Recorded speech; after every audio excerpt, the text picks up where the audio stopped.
Friday and Saturday only. I'm going to save you a lot of money. Get an hour! Get an hour! Never fear. Shopman's here. Is it any wonder people call it the boob tube? But you know, it wasn't always that way. True, when television was first introduced, it did contain features that were primarily for entertainment, such as The Ed Sullivan Show, Howdy Doody, I Love Lucy, and many more. As television gained popularity, so did its ability to tell the news, with national news broadcasts beginning in 1947. As early as 1963, more Americans were claiming to get their news from television rather than newspapers. In 1980, we saw another dramatic change in the news environment with the introduction of CNN. But when people want their local news, where do they go? More importantly, are they really getting local news when they get there? We'll find that out and more next.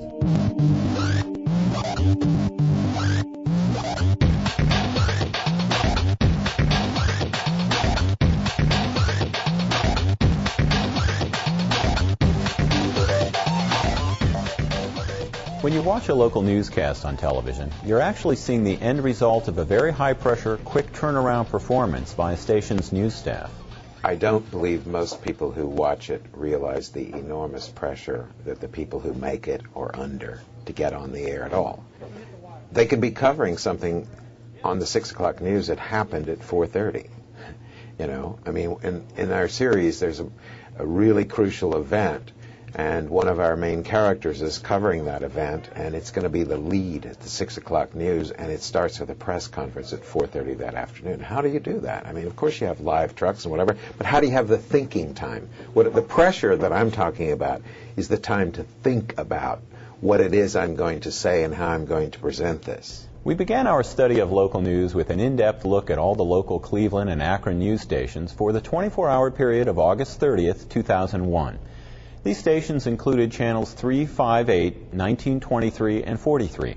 We taped every news broadcast and logged each story, noting the length and placement within the newscast. We then contacted all the stations and requested interviews.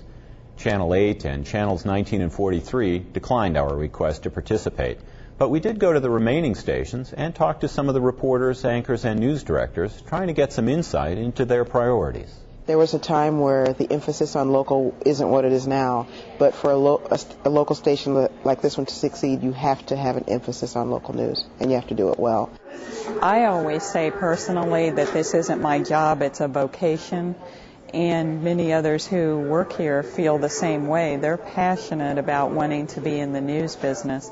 In this station, our general manager has made it clear that our local news product is the #1 priority. So news, especially local news with a good visual element, appears to be the priority. But except for threats of war, we don't see much national news anymore on the local newscast.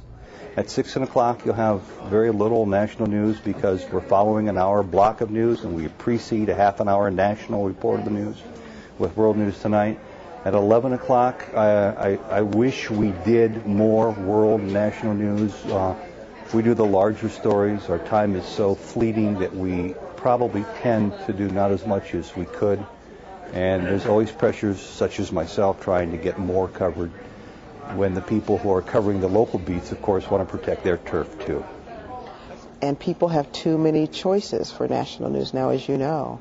I myself have become an MSNBC CNN junkie these past few nights, and we can't duplicate what they do. We don't have the resources they do.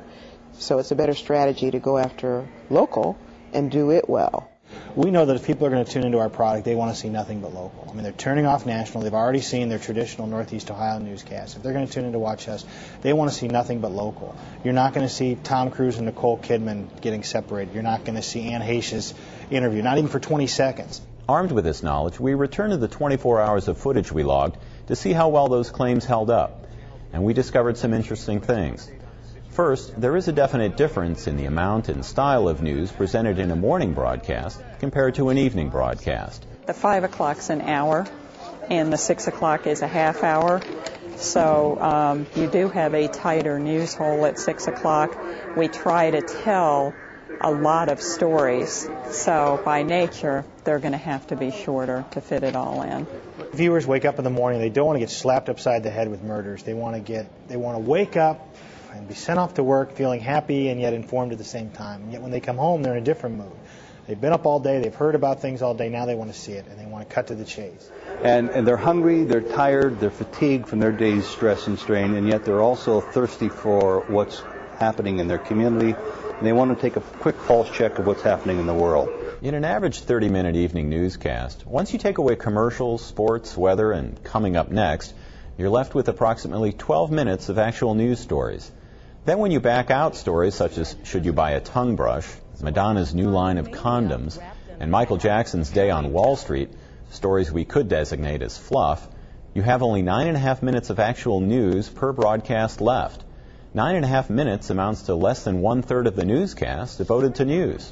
Some of the news directors disagreed with our categorization of fluff versus news. I was okay at 4 Gs.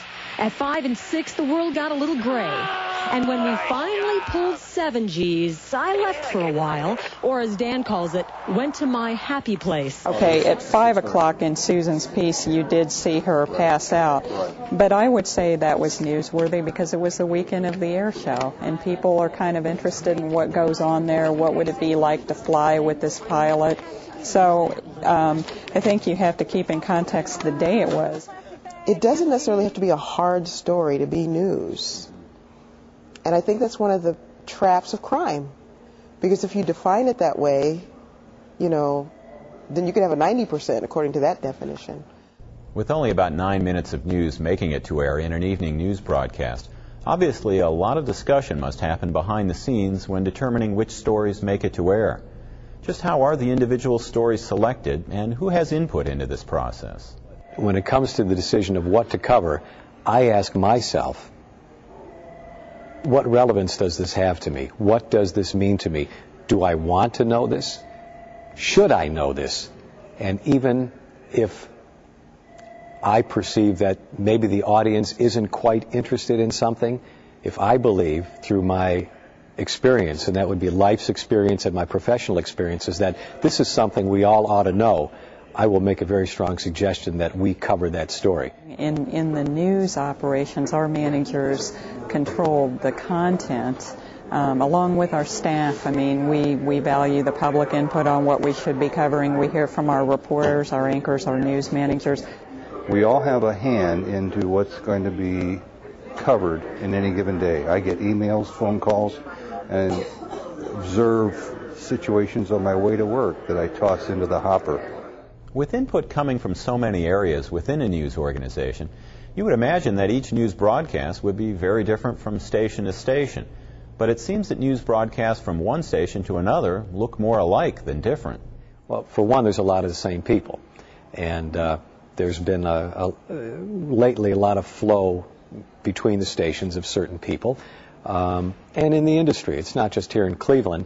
There are certain conventions and standards that are kind of followed generally now, and that's why many of the TV programs do, quote, look alike, although to the trained viewer, let's say to a professional journalist, television person watching them, I can tell the differences right away. Can the audience note the difference? We hope to. You can't hit them over the head with it, so maybe we try to do it a little more subtly and make those differences. Well, Dick may be right. Everyone we spoke to had worked at multiple stations in their journalism careers, many having worked at 2 or more Cleveland stations. But not everyone agreed that the news programs had the same look or feel, or if they did, it came from other sources. Well, there's the same news every day, so if you think about it for a second, it's going to be alike, just like the front page of most newspapers are alike. A half dozen major items in the world, in the nation, in the state, in your city are going to be reflected in the day's news. I think there's one station in town that if it's a crime, you can find it there. I think there's another station in town that has a very much softer presentation that's kind of geared toward an older audience.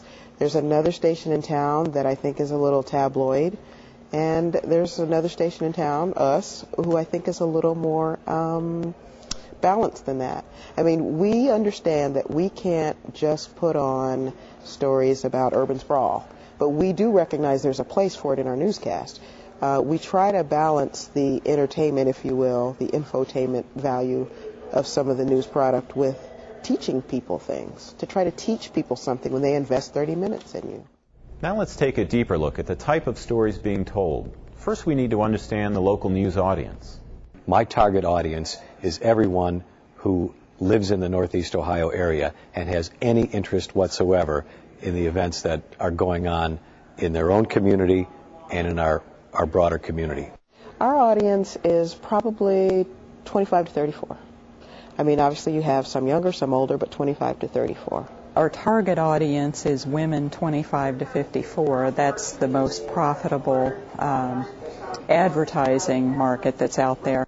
My goal is to find news that impacts families, in the Akron and Canton areas, because the early audience tends to be an older audience. It tends to be parents. The later audience tends to be the yuppies that have been out on the evening and come back and haven't seen news all day. Unlike most cities across the country, the Cleveland stations broadcast to two major media markets at once, both Cleveland and Akron.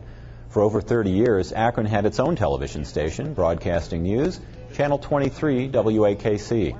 This station stopped broadcasting news 5 years ago, in 1996. That was one of the major crimes that's happened in this country, is some of the changes in the broadcast industry that would allow a license of a public station like 23 originally to be bought and the news taken off the air. This year, Channel 23 began to broadcast the news again with $500,000 in financial aid from the city of Akron and Summit County.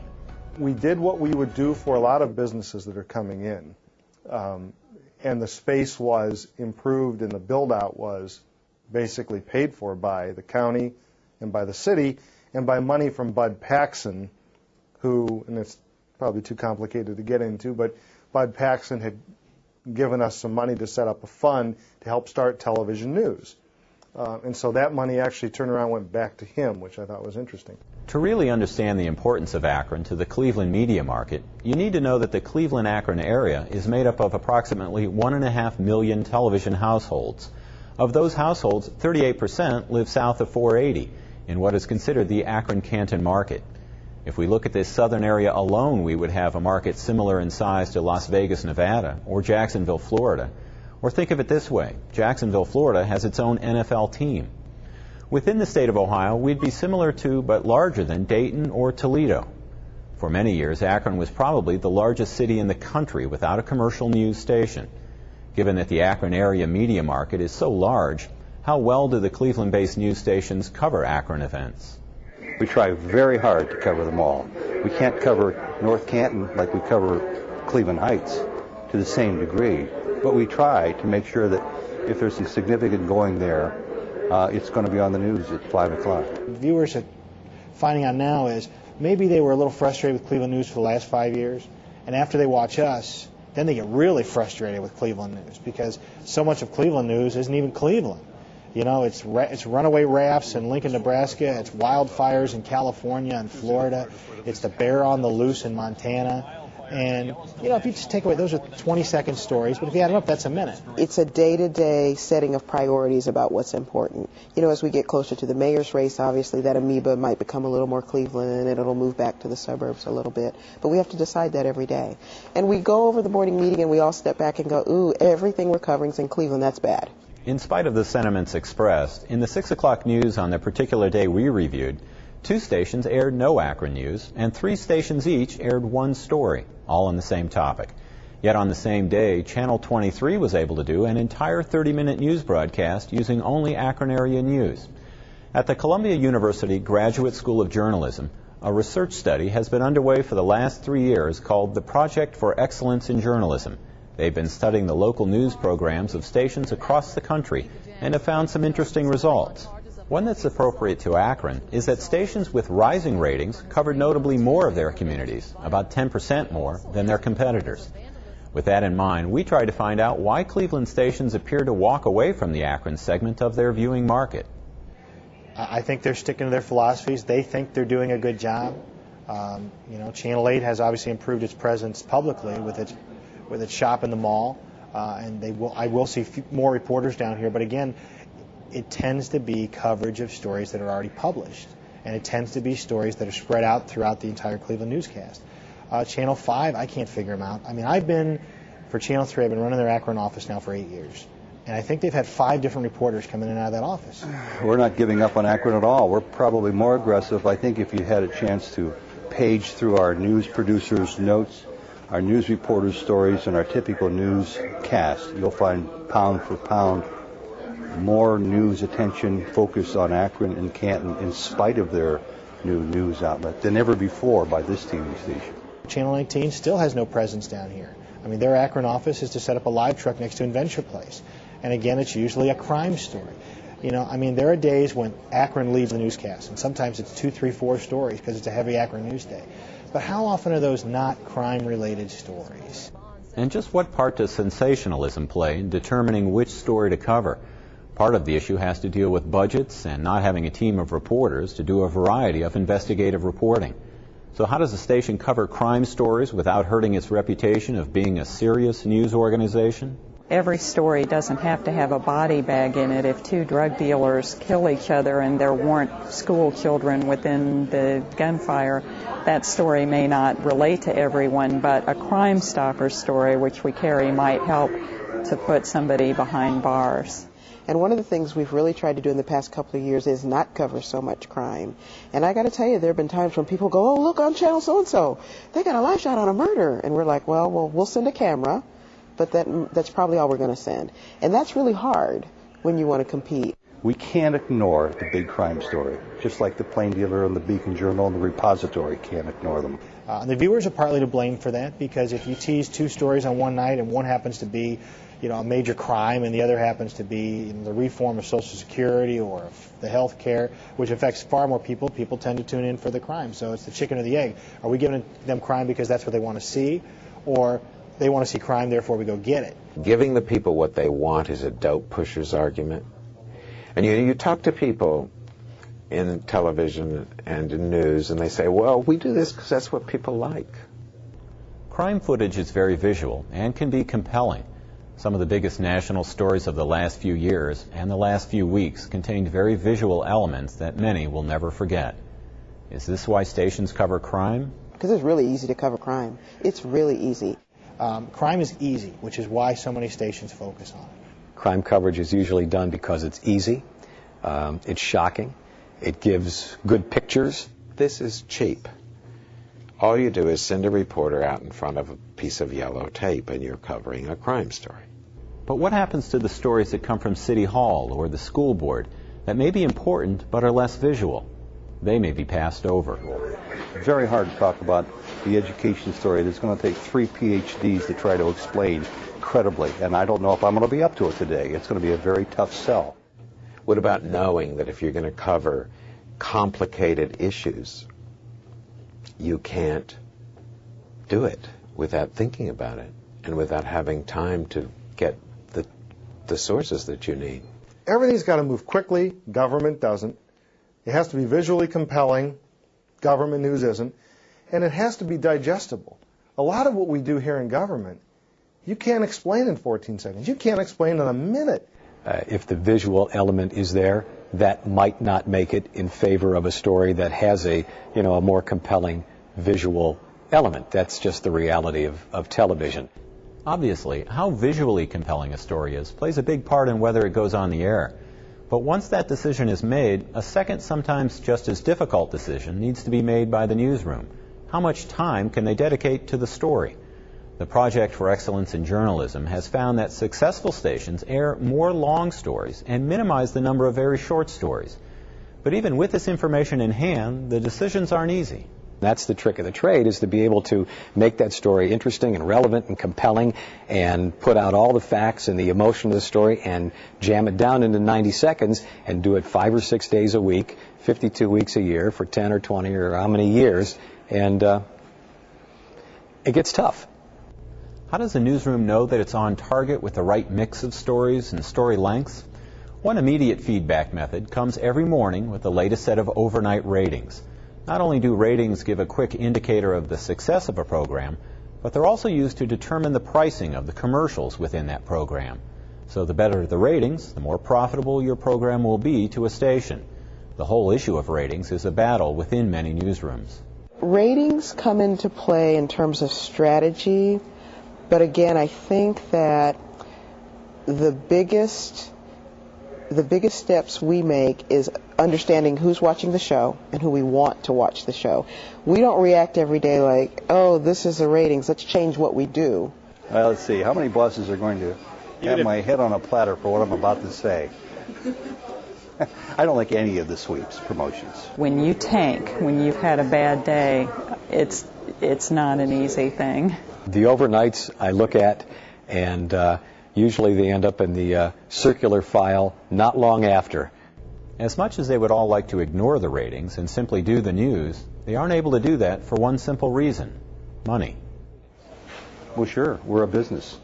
Just like the church across the street is a slave to contributions. They don't have people put $1 in the basket on Sundays. They're not going to be able to pay the huge utility bill to keep that mammoth church in business. The main force is behind, I think, the diminishment of news in quality is this demand that the return on investment be higher and higher in the last 10 or 15 years than it was 20 years ago in this country. Balancing good journalism with the need to be profitable is tricky at best. Some have established cooperative efforts with newspapers or radio stations in their area. One alarming trend spotted in some cities by the Project for Excellence in Journalism has been the problem of sponsor interference. This involves newsrooms being pressured to slant the news, both to protect and promote advertisers. You know, it seems that there is this great sort of melding of, TV and radio, cooperative agreements between the Beacon Journal and Channel 5, this channel with that newspaper, this radio station with that. Because of downsizing, they now need each other more. So what's missing is the real strict competition we used to have. Because the Beacon Journal can't have a television critic anymore who goes after Cleveland Television News because he can't exclude Channel 5, and he can't write about Channel 5, not critically. It's making television stations cash cows instead of seeing that they have two roles in this country. One is, to feed stuff to consumers that advertisers want, deliver this stuff to consumers. But they're also delivering stuff to citizens. And citizens have other aspects of their minds and their imaginations besides buying something. In an effort to stand out from competitors, local news shows like to hype themselves with several notable gimmicks. One is the use of the exclusive story. Exclusive in past days has become one of the most overworked, overused, and irrelevant words on TV. Everything's an exclusive. When you're the first guy to the scene of something that everyone else is going to eventually show up at 5 minutes later, it's called exclusive. So that was a buzzword that probably worked at some time back in the 80s. Another tactic to attract viewers is to go for the emotion in a story. Sometimes reporters look more like actors. It's acting, Mark. It's acting. More and more, it's acting. It's not necessarily a reporter who's going to stand out there and just tell you what happened. There is this pressure put on reporters to emote. And you'll see reporters walking, and they're not really walking anywhere. I mean, if you need to move to show a contrast between this and that, then you do that. But they just walk. And because they're very often uncomfortable just walking, they look down. They'll put their hands in their pockets and look down. It's Lee Strasberg, the great acting coach? Yeah, he would be very proud, I think. News managers generally feel the most important factor behind their news show's popularity is their anchors. The national news shows are full of young, good-looking people, more models than news people. But that trend doesn't work in all markets. I think that they need to look professional so that the audience won't mind watching them and listening to them every day. I've been asked things like, does weight matter? I don't know. Ask the audience. Why do people choose one over the other? It's either going to be the look of the show or the anchors that they feel comfortable with telling them the show. Oh, I think it's important, but I don't think it's beauty. I think it's comfort. A lot of the consultants spend a lot of time saying, wrong lipstick, or, get your hair cut. And I'm not saying that's not important, but one of the big differences I found between Cleveland and Chicago is people here, it's much more important to them that they connect with the anchor. People in Cleveland are, to me, they're unique in that they become very comfortable and very friendly with anchor people or featured reporters that they've gotten to know and like. And they will tune into a certain program to see a certain person. Going way back into Cleveland TV history, I mean, Dorothy Fulltime was certainly one of those people. You may wonder about the look of local news in the future. One way to tell is to look at the expectations of the most recent journalism graduates. There's people on TV that we report, we go out, we gather information, and we just happen to present that information on television. And there's people who just want to be on TV. And when I interview even interns, I mean, I usually ask them, what is it they want to do in the business? And the ones that immediately tell me they want to be the next Katie Couric, I just roll my eyes and go, goodness gracious, don't you want to go out and tell stories? No, I just want to be an anchor. And we had people applying for jobs here that said, I just want to do a little anchoring. I also think that a lot of young people starting in the business these days have heard these fantastic stories about the $300,000 salaries, and their goal is to be an anchor, not to pay any dues.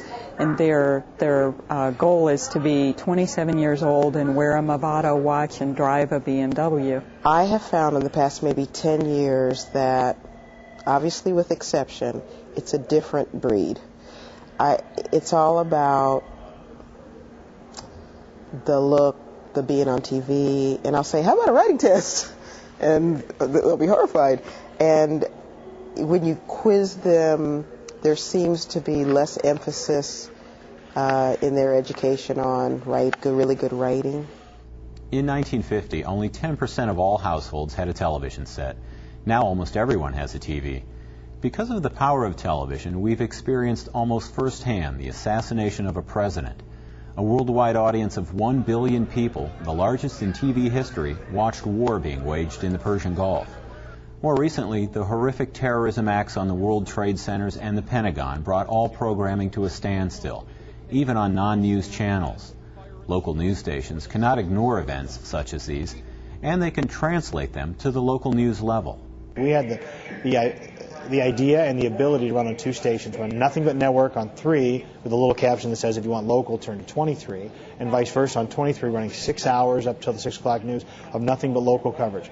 What companies were involved from our area, what people were involved in our area, how people in our area were reacting, and certainly we had a bomb scare at Hopkins with a plane on the ground that we could cover without having to break away so people knew what was happening here.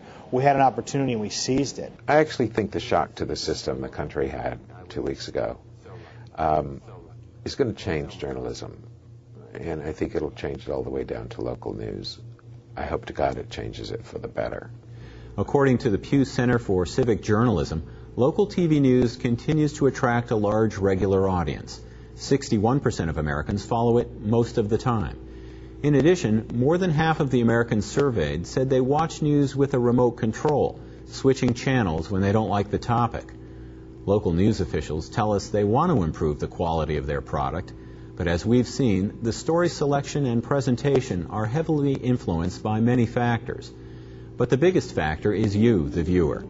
If you don't like what you see or don't feel that you see enough, tell your local news stations or simply use your most powerful weapon, the remote.